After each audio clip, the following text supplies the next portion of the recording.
Hermanos en Cristo Jesús, les damos la bienvenida, nos gozamos en el Señor, en este privilegio de juntos poder llegar al final de la primera carta a los tesalonicenses.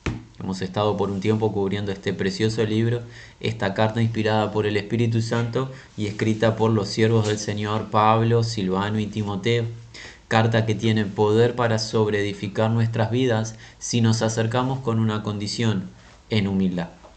Todo aquel, grande o pequeño, hombre o mujer, que se acerca en humildad, en reverencia, en temor a la palabra de Dios, solamente va a experimentar algo, el poder de Dios transformador.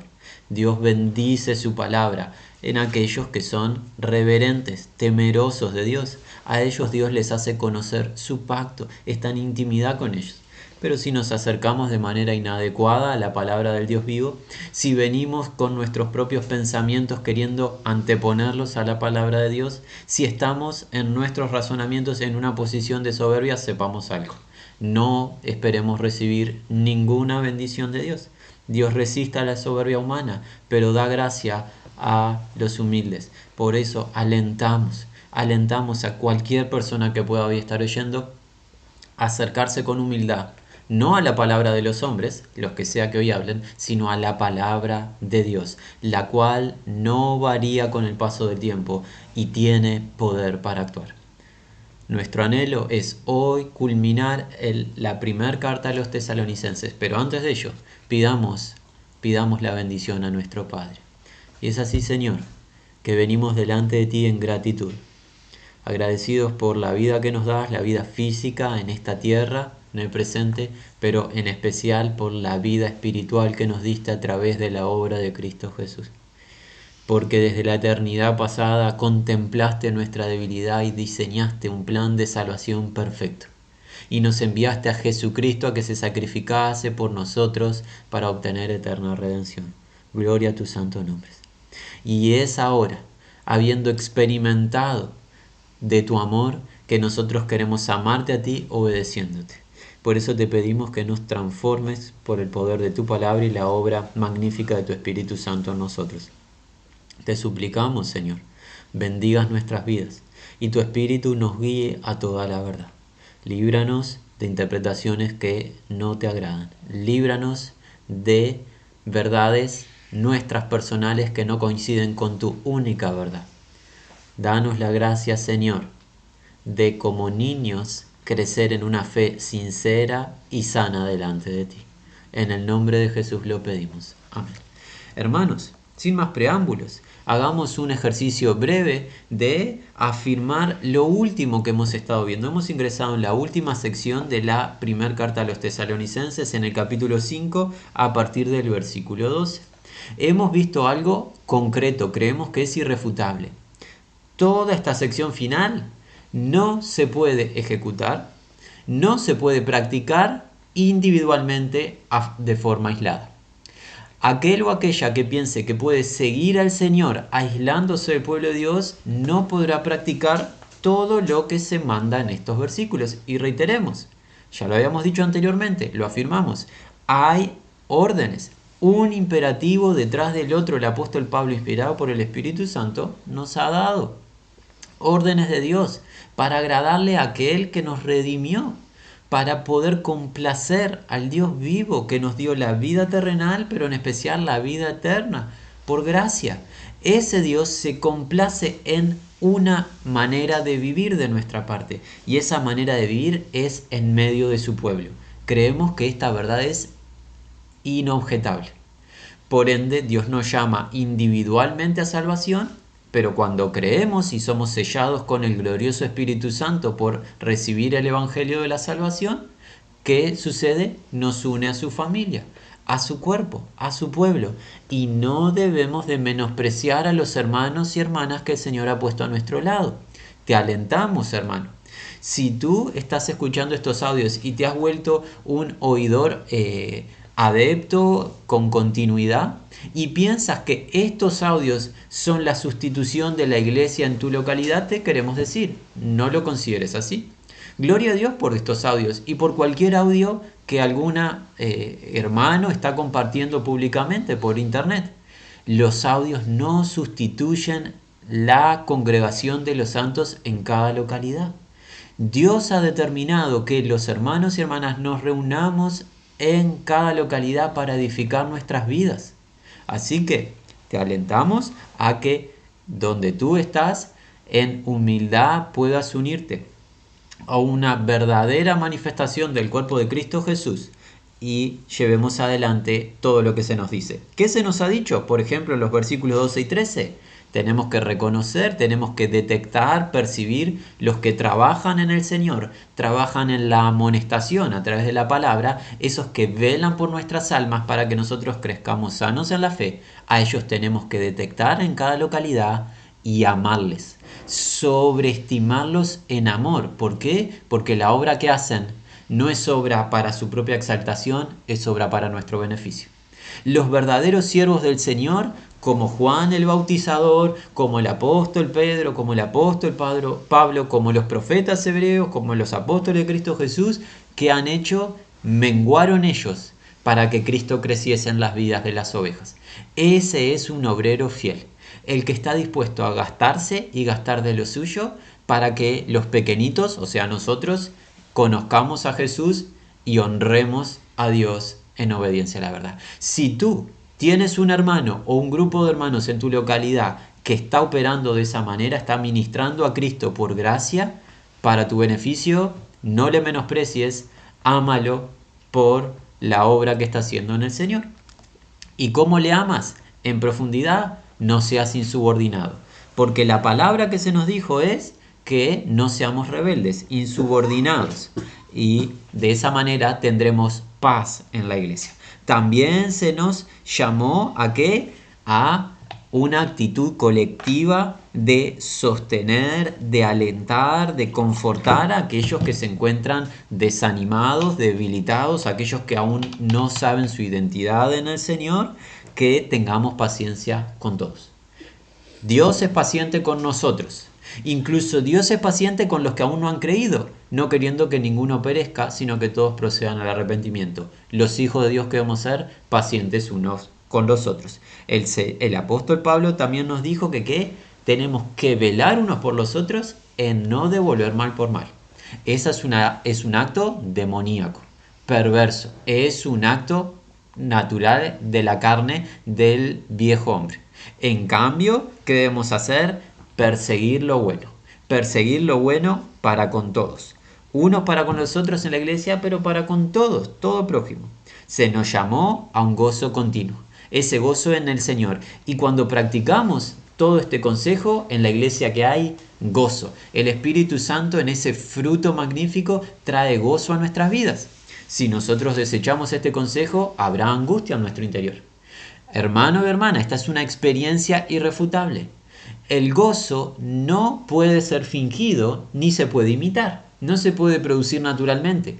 Es una virtud del Espíritu. ¿Quieres gozo? Y la respuesta lógica de toda persona es sí, quiero estar gozoso. Bueno, obedece el consejo. Si rechazas el consejo, olvídate del gozo y la paz, pues provienen del Espíritu y el Espíritu inspiró todos estos mandamientos magníficos, gloriosos.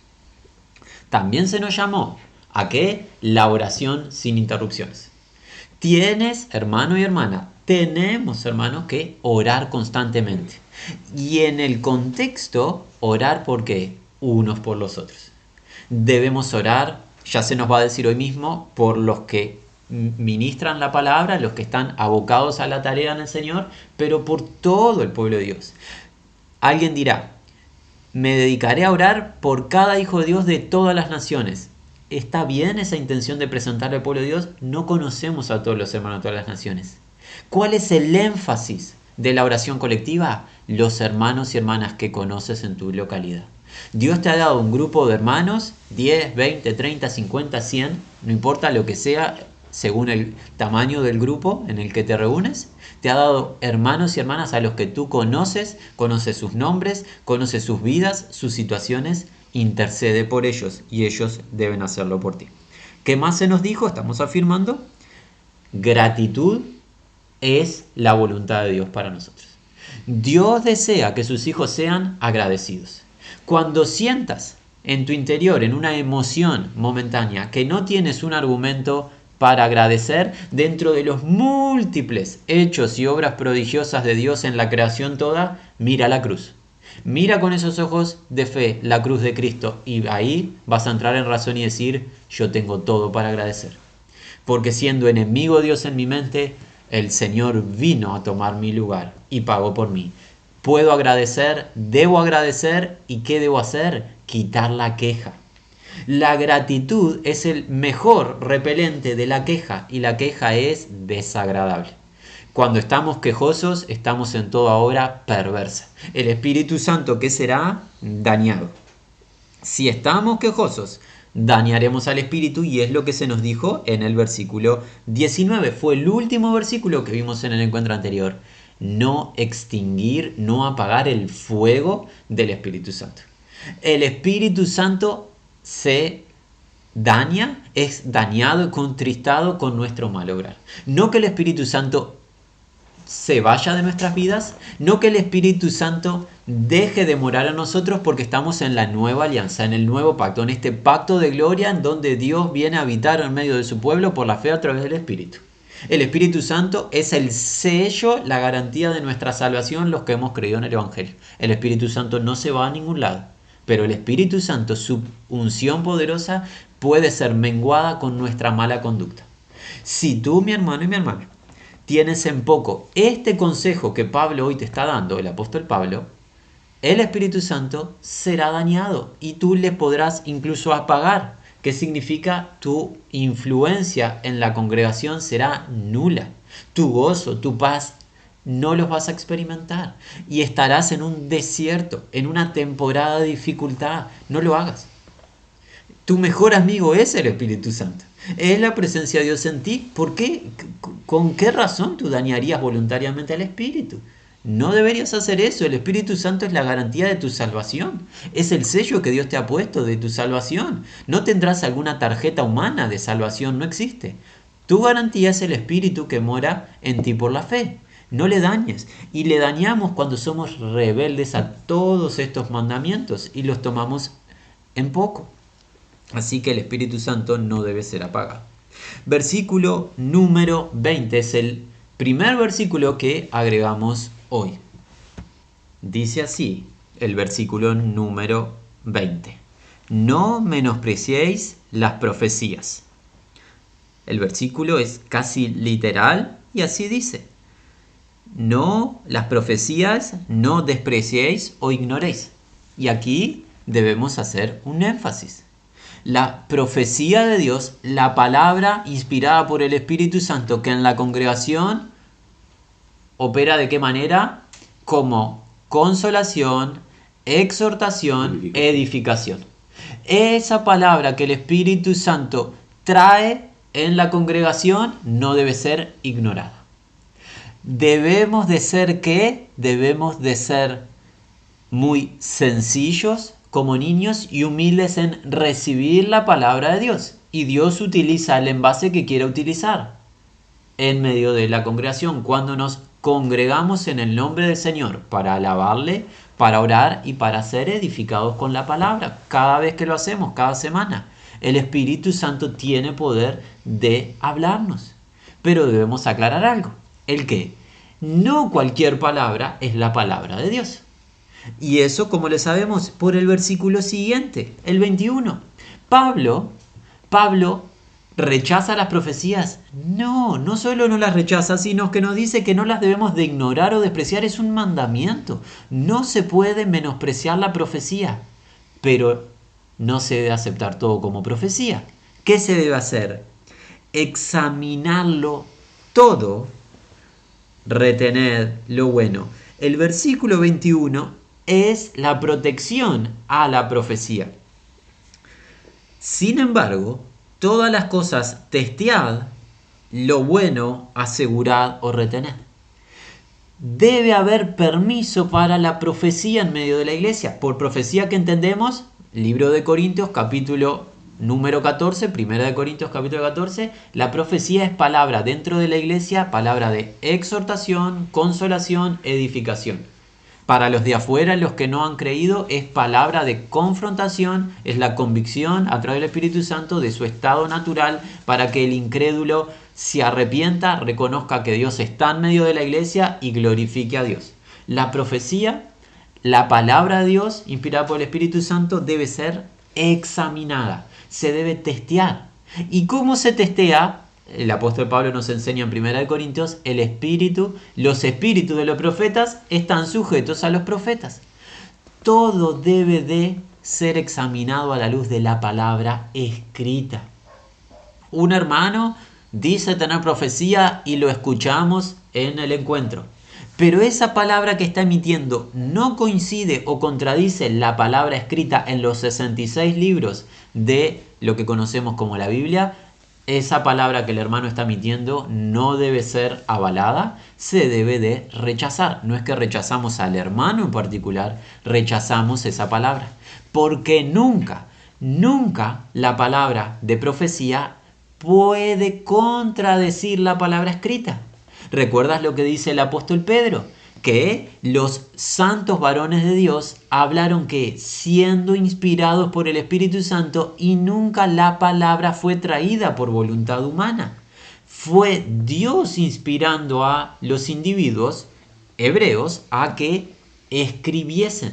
La palabra que quedó escrita es la fuente, es el único camino que tenemos para testear, examinar cualquier palabra en el presente. Si lo que se dice en el presente no coincide con la palabra escrita, esa no es profecía de Dios. No hay nuevas doctrinas, no hay nuevas enseñanzas, no hay nuevas verdades. Entonces, la profecía es palabra de exhortación, consolación y edificación y tiene que coincidir con la palabra escrita. El Espíritu Santo nos guía a una palabra específica que estemos necesitando. El Espíritu Santo sabe las necesidades de cada uno de nosotros en la iglesia porque escudriña la mente y el corazón. ¿Y qué hace? Mueve a un hermano a, por ejemplo, citar al profeta Isaías, a Jeremías, a ir al Pentateuco o un pasaje del Nuevo Testamento y esa palabra consuela, edifica, exhorta a los hermanos. Debe haber libertad de emitir la palabra de Dios, pero solo la palabra que coincide con lo que está escrito. Afirmamos, hermanos, la orden del apóstol Pablo es no menospreciar las profecías. Las profecías tienen prioridad en la iglesia.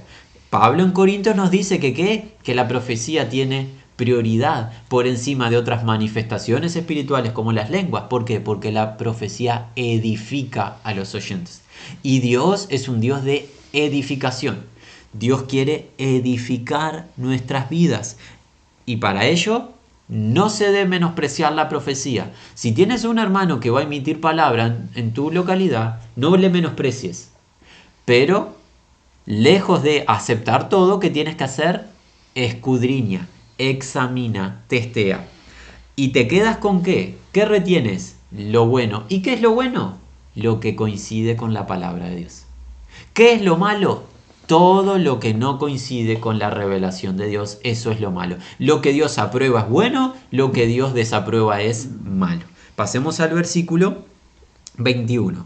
Dice así: absteneos de toda especie de mal. Perdón, el versículo 22. Absteneos de toda especie de mal. De toda forma de malicia, absteneos o estar a la distancia. El mal tiene formas. Distintas formas de practicar el mal. Debemos de ¿qué? Estar distantes de todas esas formas. Porque recuerda, a ti se te llamó a salvación, ¿por qué? Por gracia, ¿verdad? No hiciste nada para ser salvo, quien lo hizo, Jesucristo.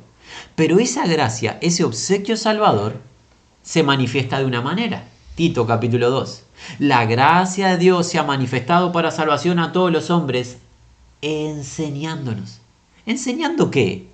Que renunciando a la impiedad y a los deseos mundanos, vivamos en este siglo sobre justa y piadosamente, aguardando la esperanza bienaventurada y la manifestación gloriosa de Cristo Jesús nuestro Señor, quien se dio a sí mismo para redimirnos de toda iniquidad y tener para Dios un pueblo que es celoso de buenas obras.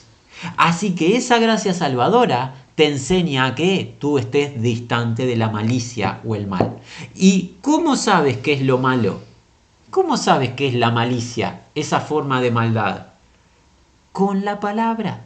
Por ende, cuánto más importante es la profecía y el ministerio del Espíritu Santo. Si el Espíritu, tú tienes la unción del Espíritu Santo, no le has apagado.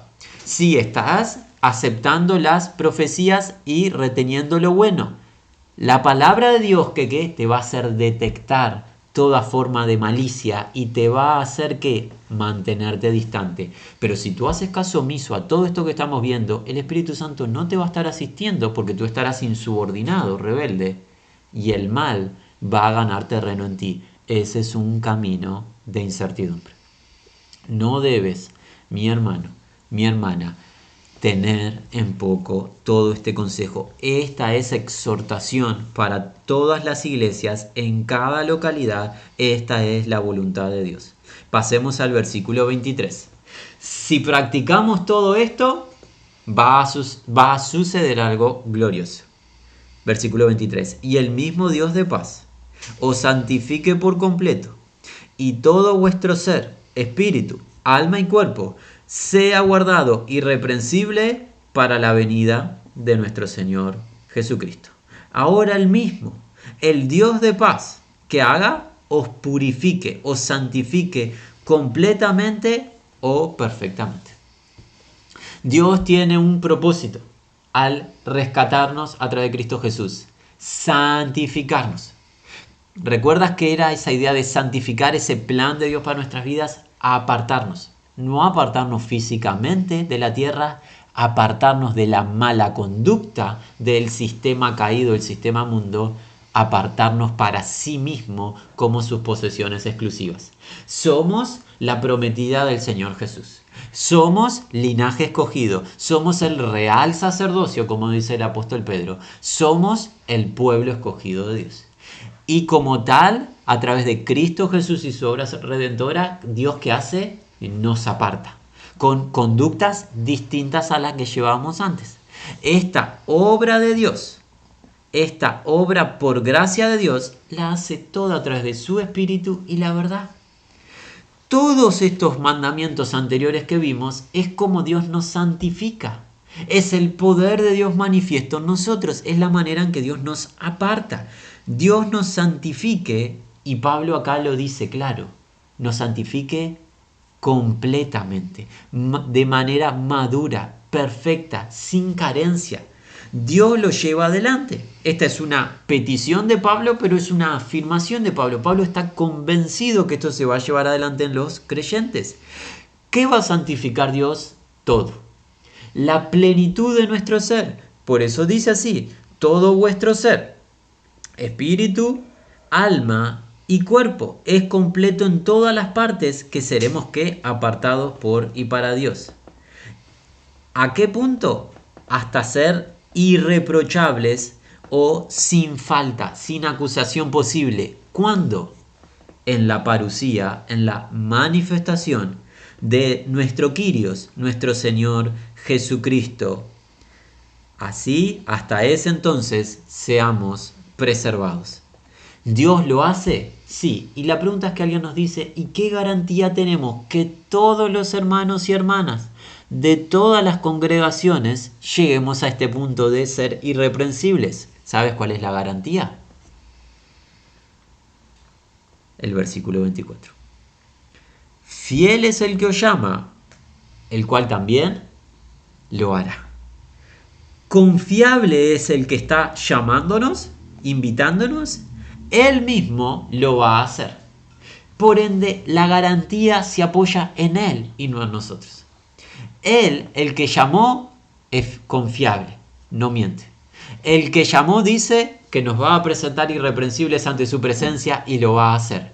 No te opongas a su obra. No la rechaces. El poder viene de Él. La gracia es de Él. Él lo va a hacer en ti. Confía como un niño. Él es confiable, por eso Él dice que es fiel, Pablo. Pablo nos da un atributo de Dios. Dios es fiel. ¿Qué significa? Dios cumple todo lo que promete. Es una de las características del Dios vivo. como Él cumple lo que promete y ha prometido santificarte, ha prometido convertirte en un ser irreprensible por su gracia a través de Cristo Jesús, no será obra tuya, será obra de Él para su gloria. Él lo va a cumplir. Y todos los hermanos y hermanas llegaremos a la presencia del Señor irreprensibles y perfectos.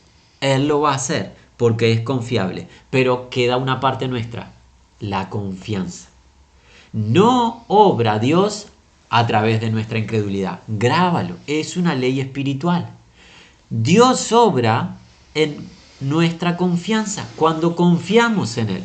Recuerda, todo esto comenzó ¿con qué? Con aquel llamado Abraham. ¿Y Abraham qué hizo? Creyó a Dios y se le imputó como justicia. ¿Crees tú en el Dios confiable? Dios operará en ti. Ahora tú pones en incertidumbre o en incredulidad la obra del Señor, mirándote a ti mismo diciendo, yo soy tal cosa, es imposible que Dios me santifique. Sabe, Dios no te va a santificar. Si tú pones en duda la palabra de Dios, sabe que nada va a producir Dios en ti hasta que no te arrepientas y creas. Dios se agrada de los que confían en Él, de los que creen que Dios existe y que es galardonador de los que le buscan. Dios no se agrada en nuestra incredulidad, porque el justo vive ¿cómo?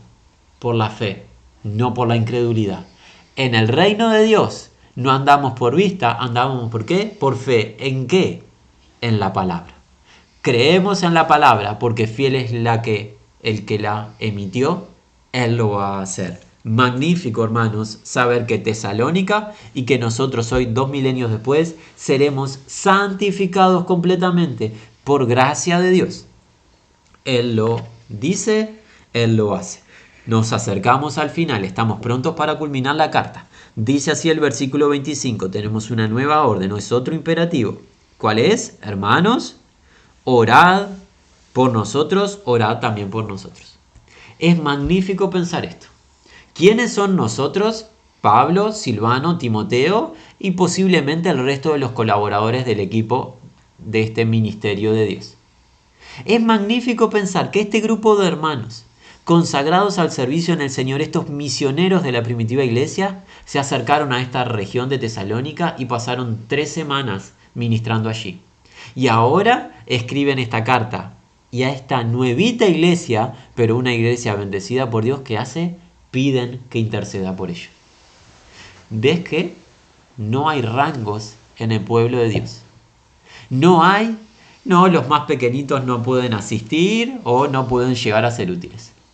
Nuestro apóstol y nuestro maestro, el apóstol Pablo, le pide a estos nuevitos hermanos en la fe que intercedan por él y por sus colaboradores. ¿Sabes qué debes hacer tú hoy? Orar por cada hermano y hermana que está abocado a servir al Señor. ¿Y cómo puedes tú orar por el apóstol Pablo? Te preguntarás si el apóstol Pablo ya no está físicamente presente en la tierra. Es verdad, no está él. ¿Qué está de Pablo? La palabra. ¿Cómo debes orar? Que la misma palabra que Pablo recibió y transfirió fielmente, como la palabra de Pedro, de Jacobo, el resto de los apóstoles, esa palabra se propague en esta tierra. Tú puedes y debes orar para que Dios bendiga la palabra a través de los enviados del presente, aquellos hermanos fieles que están ministrando la verdad, que ministren lo mismo que ministraron los profetas hebreos y los apóstoles del Cordero. No hay nueva palabra para ministrar, sino la palabra que ellos anunciaron. Versículo 26, saludad a todos los hermanos con ósculo santo. Saludad significa bienvenir, dar la bienvenida en un imperativo, o sea, una orden, a los hermanos todos. ¿Con qué? Con un beso santo, puro. Esto habla de cariño, aprecio. No rechaces a tu hermano. No lo tengas en poco, no lo menosprecies. Cuando lo veas, la idea es muéstrale cariño, afecto. ¿Por qué? Porque es una alma que Dios redimió a través de Cristo Jesús. Y en ese hermano, ¿sabes qué? La gloria de Dios está presente.